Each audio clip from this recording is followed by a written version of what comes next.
Police पैसे लेती है, मारपीट करती है, दिखा भी दिया, हुकूमत ने मान भी लिया। फिर उन्होंने कहा कि हाँ देर से सवेर से उनका अमला आता है, वो नाजायज़ करता है, आपके लोगों की मार पिटाई भी करता है, आपसे पैसे भी लेता है। अब ये सब कुछ हो रहा है और आप रेस्टोरेंट भी चला रहे हैं।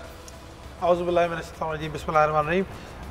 फैसल भाई, पहले तो मैं एक बात आपका शुक्रिया अदा करूँगा कि 5 जून को आपने पहला प्रोग्राम किया था और आज हम बैठे हुए 27 जून को। 22 दिन में आपने जो पहले आवाज़ उठाई, आज अल्हम्दुलिल्लाह हम बहुत सारे लोगों से मिलके अच्छे पोजीशन में आ गए। नासिर शाह साहब ने पहले भी सपोर्ट किया, अभी भी सपोर्ट किया। उन्होंने एक बात ये कही कि मुझे इदराक है सारी चीज़ों का, मुझे मेरे पास प्रूफ लेकर आए, मैं इनको टर्मिनेट करूँ, निकालूँ या कोई भी चीज़ करूँ, तो मुझे मेरे पास कोई चीज़ प्रूफ आती है तो मैं सब कुछ करता हूँ। टर्मिनेट कर देंगे नासिर साहब? वो कहने लगे कि मैं इसके एक्शन, जो भी एक्शन होगा वो पॉलिसी। टर्मिनेट कर दे तो क्या बात है सर, वो जो उन्होंने हमसे कहा वो टर्मिनेट कर देंगे। उसके बाद उन्होंने कहा कि डिफरेंट लेवल पे उन्होंने कमेटीज़ बना दी हैं।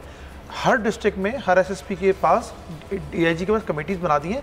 उन कमेटीज़ में हमने लोगों को, बिजनेस में इसको ले लिया है। जो भी शिकायतें हम उनको बताएं, मैं उसका इदराक करूँगा। अगर तो वो जो उन्होंने विजन दिया है, सोचा है, अगर वो इम्प्लीमेंट हो जाए तो बहुत बड़ी बात है।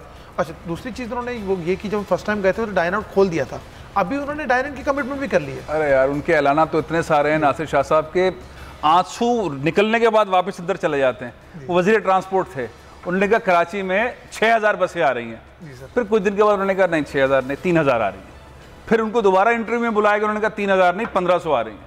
फिर इंतखाबात आने लगे, उन्होंने कहा नहीं 600 बसें आ रही हैं। फिर इलेक्शन आ गए, उन्होंने वो 6 सैंपल बसें जो कंपनी ने भेजी थी ना, उनके साथ खड़े होकर फीता काट दिया और बसें अभी तक नहीं आई। 3 साल और गुजर गए। 13 साल से ये हुकूमत कर रहे हैं। बहुत प्यारे आदमी हैं, बहुत मीठी बातें करते हैं, दुरूद सलाम से शुरू होते हैं, अमल दरामद नहीं होता उनकी बातों में। सर, डाइन आउट पे तो अमल दरामद हमें करके दिया। अच्छा चले, मज़ाहिर मैं तो फैक्ट्स बता रहा था नासिर शाह साहब के, सिंध हुकूमत की, और हुकूमतों के अंदर भी इस तरह के बेतहाशा फैक्ट्स हैं जो वो कहते हैं वो करते नहीं हैं। पुलिस गर्दी में ज़्यादा स्पीड आई है, बहुत ज़्यादा है। कानून भी है कि भाई वो उन्होंने कॉन्ट्रैक्टर रखे हुए, लेकिन लीगल पार्किंग से कैसे उठाया जा सकता है। दूसरा, ये मारपीट करना, नौजवान को खाना छीन लेना, वो किसी भी कंपनी का सप्लायर है, खाना लेकर जा रहा है, मारपीट करना, स्ट्रीट क्राइम होना, वो कोई पुलिस है, कोई आईजी साहब है? आपकी आईजी साहब को कभी हमें सुनवाएं तो सही कि आईजी साहब बोलते भी हैं।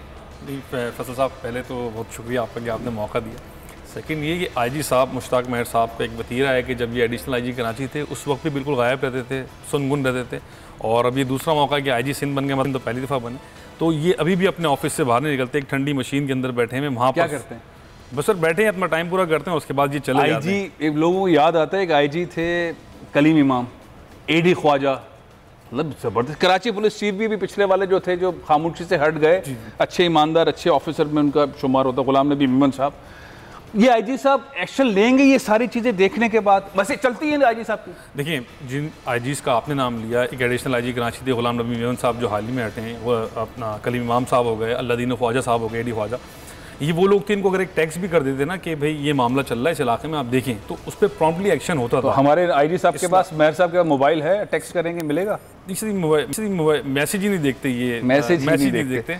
अच्छा, मैं ये बुनियादी तौर पर 2 चीज़ें दिखाने का, बताने का मकसद ये है कि एक राय आमा है, आईजी साहब अवेलेबल नहीं है, कोई कहता है गैर फाल है।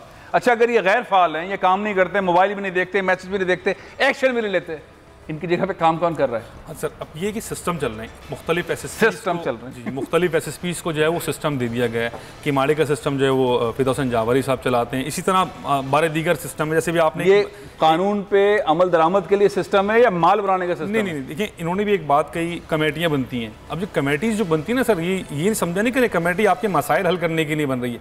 कमेटी इसलिए बनती है कि अगर आपके पहले 500 रुपये खर्च हो रहे थे तो अब 1500 खर्च होंगे, क्योंकि कमेटी भी कुछ रखेगी ना, तो आगे भी देना, सिस्टम पूरा चलता है इस तरीके से। सर 12 बजे हमें रेस्टोरेंट का टाइम दिया बंद करने का, हम 12 बजे बंद कर देते हैं, बल्कि 11 बजे डोर्स बंद कर देते हैं। लेकिन जो बंदा अंदर बैठा हुआ है वो एक रिस्पेक्टेबल आदमी है, उसको हम किस तरह उठाएं 12 बजे के भी चले जाओ? अगर उठा भी दिया, चला भी गया, तो हमें अपनी क्लोजिंग करनी है, अपना मीट काउंट करना है, अपना मसाला बंद करना है, सब चीज़ बंद करनी है। उस वक्त पुलिस मोबाइल आती है और वो कुछ करती है जो आपकी सोच होगी। सर 188 की एफआईआर कटी है, गरीबों की एफआईआर काट गई सर, 100 के करीब एफआईआर मेरे पास है, मैं आपको दे देता हूँ। 100 एफआईआर आपके पास? सर 35 लोग। शाह साहब को नहीं बताया सर कल उनको क्या कहा? उन्होंने कहा इंशाल्लाह अब ऐसा अमल नहीं होगा। मैंने कहा 188 की एफआईआर काट दे, तो थाना कचहरी सब कुछ दिखा दिया उसको, नेक्स्ट टाइम भूख लगेगी तो चोरी करेगा। उसने सब कुछ देख लिया, थाना देख लिया, पुलिस देख ली, कचहरी देख ली, फिर मुजरिम बना रहे हैं, मुजरिम बना रहे हैं उसको। 188 की एफआईआर। इस्लामाबाद में आपकी वफाकी हुकूमत के बहुत सारे लोगों से मुलाकात हुई, फवाद चौधरी साहब ने किया का, कुछ फौजी जनरलों से भी मुलाकात आपने की? जी सर, फवाद चौधरी साहब ने बहुत कोऑपरेट किया, और बल्कि उन्होंने अपनी एक मीटिंग छोड़ के, जब उनको पता चला कि कराची से लोग आए हुए हैं, तो उन्होंने हमें टाइम दिया। टाइम देने के बाद उन्होंने हमारी तसल्ली से सारी बातें सुनी। उन्होंने कहा मैं ये काम कर सकता हूँ कि कैबिनेट में आपका इशू उठा सकता हूँ, क्योंकि हमारा सिंध गवर्नमेंट से तो कोई डायरेक्टली ताल्लुक नहीं है। 18वीं तारीख में मैं कुछ भी नहीं कर सकता। जी, हैंड्स अप कर दिए उन्होंने। अच्छा आप बताएं, वो जनरल साहब कौन है जिनसे मुलाकात हुई? Sir DG NCOC major general Asif Mahmood Goraya साहब, उन्होंने सर हमें 1 घंटा 10 मिनट सुना, और भरपूर तरीके से सुना। हमें वहाँ से उठना पड़ा क्योंकि हमारा एक टाइम नहीं। तो हुआ क्या? एक घंटा या 2 घंटे उससे कोई फायदा नहीं हुआ क्या? आपने जो बात कही उस पर अमल दरामद? सर उनको सब कुछ बताया उन्होंने कहा इस कोविड के चक्कर में ये भी मामला हुए हैं कि किसी का फायदा हुआ, किसी का बहुत नुकसान हुआ। हम ये सारी बातें जानते हैं। उनको 188 की एफआईआर का ही बताया। अच्छा, सारी चीजें बताई। एफआईआर के ऊपर क्या एक्शन? तो उन्होंने कहा फवाद साहब ने क्या एक्शन लिया? उन्होंने कहा ये तो बहुत गलत हुआ। नासिर शाह साहब ने क्या एक्शन लिया? नासिर शाह साहब ने ये कहा है कि अब इंशाल्लाह ये मामला नहीं नजर आएंगे, बल्कि आपके लोगों ने जमानत करवा ली। आपके खिलाफ एफआईआर है? सर मैंने उनको नहीं सर, हमारे तो एम्प्लॉय के हमारे खिलाफ काट दें तो अच्छी बात है। वो तो एम्प्लॉय के खिलाफ, वो एक साहब होते हैं आपके साथ, असद साहब, वो जो ये वाले हैं। जी सर, बगैर बालों वाले। सर एम्प्लॉयज के खिलाफ काट दी ना। उनके खिलाफ एफआईआर? नहीं सर, यार आप लोग भी लीडरों के खिलाफ एफआईआर नहीं, कारकुनों के खिलाफ एफआईआर। गरीब के खिलाफ काट दी। 35 आदमी 2 एफआईआर बंद कर दिए गुलशन में। 35 आदमी 2 एफआईआर, अब कोरोना नहीं है, उस एक कमरे में 35 आदमी। अच्छा अब मैं जरा से संजीदा बात कर ले, तो मसलन पॉइंट ये है कि दर्दनाक चीजें अगर आप उसको संजीदगी से बात करते हैं, होनी भी चाहिए। हुक्मरान किसी भी लेवल की हों, वो बात सुनते हैं, पहले तो मिलते ही नहीं है, वक्त दे देते हैं, उसके बाद एक्शन कुछ नहीं होता। मज़ाहिर ये जो एफआईआर कट रही हैं रेस्टोरेंट्स के लोगों के खिलाफ, खासतौर पे उन मजदूरों के खिलाफ, वर्कर्स के खिलाफ जो कि खाना दे रहे होते हैं या खाना सर्व कर रहे होते हैं, इसका क्या होगा? क्या करेंगे? इसका क्या तरीक़ेकार? तो फैसल साहब, कोर्ट कचहरी के मामला हैं, एक गरीब आदमी सब चीज़ें अफोर्ड नहीं कर सकता, और इसके मामला इसी तरह कोर्ट में जाके इसके हल होंगे, फैसला होगा कि इनके खिलाफ केस वापस लिया जाए। अब इसमें गवर्नमेंट को अपना किरदार अदा करना चाहिए। मिल के आए नासिर शाह साहब से, मुझे नहीं लगता कि बस ये मिल के आए वही बात खत्म होगी, इससे आगे बात जाएगी भी नहीं। क्या मतलब? वो ख़त्म, बस दे दिया इनको। मतलब उन्होंने कहा कि भाई आप जो है हम कर रहे हैं कुछ ना कुछ, मिलने, ये बेचारे मुतमईन भी होगा कि यार सब सेट हो जाएगा, होगा कुछ भी नहीं। ये मतलब नासिर शाह साहब से मिलने से होता कुछ नहीं है? नहीं, नासिर शाह साहब कुछ भी नहीं, बस वो चले गए, उनके अलावा बहुत सारे काम है उसमें लग जाते हैं वो। अच्छा भाई ये गए, इनके साथ वो इनके लीडर हैं, चेयरमैन है, सदर हैं, असद साहब, वो गए, पता नहीं बहुत से 2-4 रूहानी शख्सियात को भी ले गए। आप कह रहे हैं कोई जाने का कोई फायदा ही नहीं? नहीं, बस वो फैसल साहब वो मिल के आ गए, इनको तसल्ली दी। इनको हमारे लिए तो सर उसी वक्त SSP साहब ने मेरे नंबर पे खुद फोन किया साउथ के। अच्छा, कि आप क्या चाहते हैं? मैंने कहा सर हमें क्लोजिंग करते हुए 2 घंटे लगते हैं, खुदा के लिए थोड़ा सा हमारे पे रहम करें। रेस्टोरेंट बंद कर देते हैं 12 बजे, लेकिन वो क्लोजिंग करने का तो 2 घंटे का टाइम दें। उसको चेंजिंग करना है, उसको बताना है, मसाला जमा कराना है, पैसे गिनने हैं। वो पुलिस मोबाइल आई थी सर। SSP लेवल तक बहुत अच्छे लोग हैं, नीचे जो उतरे हुए लोग हैं ना, वो हमारे जैसे जाहिल है, जैसे हम लोग लड़ रहे होते हैं लोगों से। ये बहुत इनके सारे से बात कर रहे हैं। ये कंप्यूटर साइंस के अंदर डिग्री होल्डर हैं फैज़ान साहब, और बड़े पढ़े लिखे हैं, इतने तो मेरे ख्याल है कि। बहरहाल अब जो अगला मरहला आ रहा है, जो घंटा बज रहा है, मैं आपसे पूछता हूँ, उसके साथ ये जवाब दीजिएगा। असद उमर साहब ने कहा कि चौथी लहर आ रही है। अगर ये चौथी लहर वाकई कोविड की आ रही है, खुदा ना खास्ता इससे केसेस में इजाफा होता है, तो आपका कारोबार बंद होगा।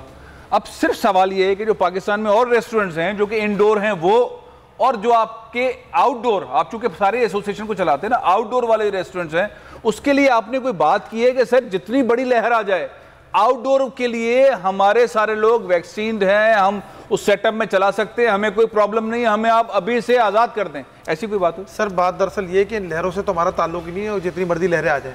अच्छा, बिल्कुल। क्या मतलब किसी भी रेस्टोरेंट का कोई ताल्लुक? किसी भी दुनिया का मॉडल उठा लेना। आप ऐसा करें ना, किसी डिजास्टर मुल्क का उठा लेना जिस पर बहुत ही डिजास्टर आ गया हो, मुझे दिखाया उधर टेक अवे डिलीवरी बंद हुआ हो, डाइन आउट बंद हुआ हो, पेटियोस बंद हुए हो, बाहर ओपन एयर में डाइन आउट हो रहे हो, इवन डाइन इन बंद नहीं हुए। लोगों को एसेंशियल फूड है। आपने बोला जी लहर आ रही है, मैं कहता हूँ 4-5 लहरें और आ जाएं, जितनी लहरें आनी एक दफ़ा आ जाएं। दूसरी चीज़ हमने अमल कर लिया, तमाम लोगों को वैक्सीनेटेड करा दिया। जब हमने अपने स्टाफ को वैक्सीनेटेड करा दिया तो हमारा तो बंद होना बनता ही नहीं है। अच्छा, एक मैंने एतराज़ उठाया जनरल साहब के साथ, उन्होंने कहा जी जो आएगा खाने के लिए उसका आपने वैक्सीन चेक करनी है। मैंने कहा जी सर नया फड्डा खड़ा कर रहे हैं, हमें कोई आप गवर्नर बना रहे हैं, कोई कस्टम ऑफिसर बना रहे हैं, या कोई AC बना रहे हैं, कोई DC बना रहे हैं, ताकि हमारा स्टाफ खड़ा होकर उसको पूछे भाई तुम्हारी वैक्सीन हो गई, और वो जोरदार थप्पड़ लगाए हमारे वेटर के और वहाँ खड़ा हो जाए झगड़ा नया। चले ये तो खर्च, लेकिन आप किसी भी वैक्सीन की कोई भी लहर है, आपको हम खतरा नहीं, आप चलाने को तैयार है। बस आप समझते हैं कि 1 जुलाई से इजाजत मिल जाए, खाना पीना शुरू हो जाए ना। हमारे यहाँ तो छोटे रेस्टोरेंट पे होता ही है कि बाप भी काम कर रहा है, बेटा भी कर रहा है। बाप गले पे बैठा है, बेटा काम कर रहा है, पुलिस वाला आता है, उसको माँ बहन की गाली देता है, बाप के सामने उसके बाप को गाली देता है। सर उसके बाद क्या होगा? क्या होगा? नासिर शाह साहब को बताया? सर सब बताया। अच्छा चले, बहुत बहुत शुक्रिया फैजान साहब। उम्मीद ये है कि रेस्टोरेंट्स जो हैं 1 जुलाई से खुल जाएं और जो SOPs हैं हम कॉपी पेस्ट ही कर लें, दुनिया भर के जो SOPs हैं उस पर अमल दरामद कर लें। सब्सक्राइब करें और बेल दबाएं ताकि कोई खबर रह न जाए।